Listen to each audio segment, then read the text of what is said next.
this says this is 12.5 homework problem number 7. It says a homeowners association meeting. There's going to be a vote where they can vote yes, no, abstain on a motion. There's 2 motions that they have to vote on. Okay, so we want to determine number of points in the sample space. We have yes, no, abstain. That's 3 options for the first motion. Yes, no, abstain, 3 options for the second. So that's 3 times 3.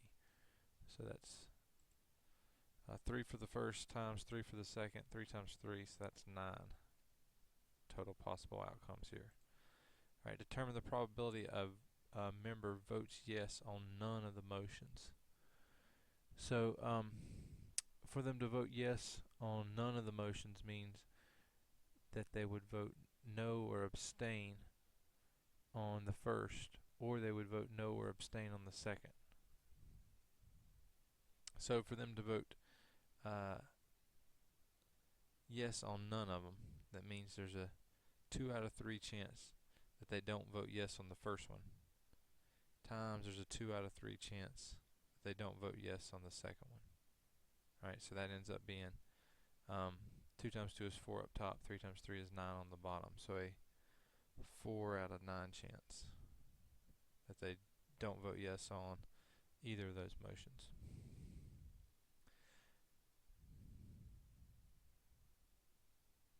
Alright, determine the probability the board member votes yes on at least one motion. Alright, remember, at least one is 1 minus the probability of none. Oops, none. Oh, it's using the E, the mathematical E. So we just found in the last one, votes yes on none of the motions. So the probability that votes yes on at least one is 1 minus what we just got in the last one. So 1 minus 4/9. And remember what we said when we subtract a proper fraction, proper meaning the numerator smaller than denominator. When we subtract a proper fraction from the number 1, we end up just subtracting numerator from the denominator. So 9 minus 4 is 5. So we end up with 5/9. Alright, that's problem number 7. Just remember that rule for at least one. When you see that phrase, at least one, you should automatically think 1 minus the probability of none. Alright, and then problem number 8, we got Mr. and Mrs. J.B. Davis just moved into this home and need to purchase kitchen appliances. Alright, they're going to get a refrigerator, a stove, and a dishwasher. They have a number of choices for each appliance. Alright, so for the refrigerator, we got 1, 2, 3, 4, 5 for this. The stove, we got 1, 2 for this. And then the dishwasher, we have 1, 2. So we have 5, 2, 2. We want to determine the number of points in the sample space. So remember, this is another one of those fundamental counting principle problems.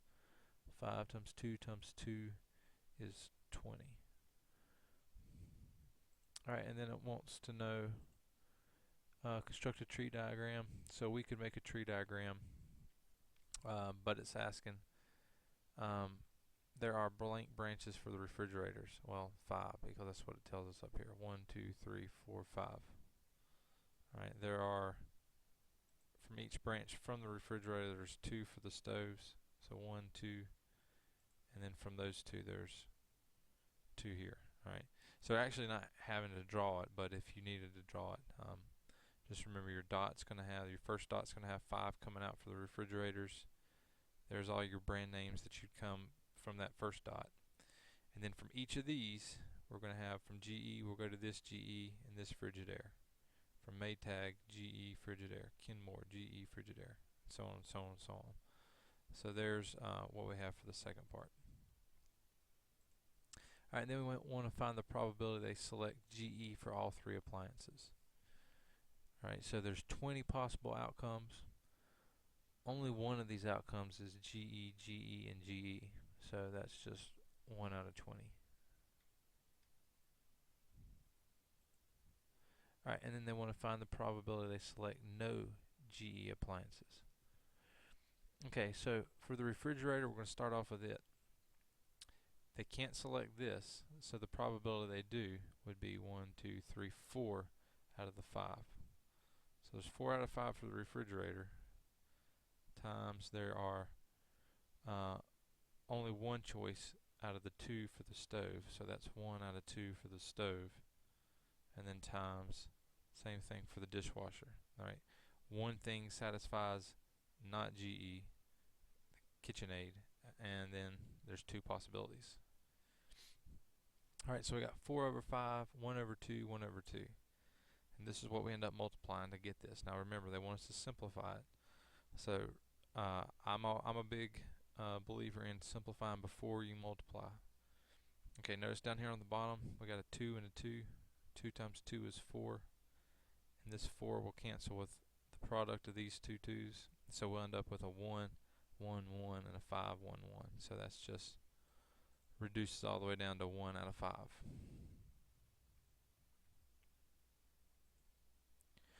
Alright, and then the probability they select at least one GE appliance. Alright, what did we just find in part D? The probability they select no GE appliances. So 1 minus the probability of none would be 1 minus a fifth. Alright, and remember what we just said. If this is a proper fraction, we're subtracting from 1. We just subtract the numerator from denominator. We get 4, and then put that back over the denominator. Alright, so that's how you do problems 7 and 8. Just remember, this is this at least one. There it is again. A lot of times they follow the none. It doesn't always, but just remember that when you're looking for at least one, the easiest way to compute it is to compute the probability of none and subtract it from 1.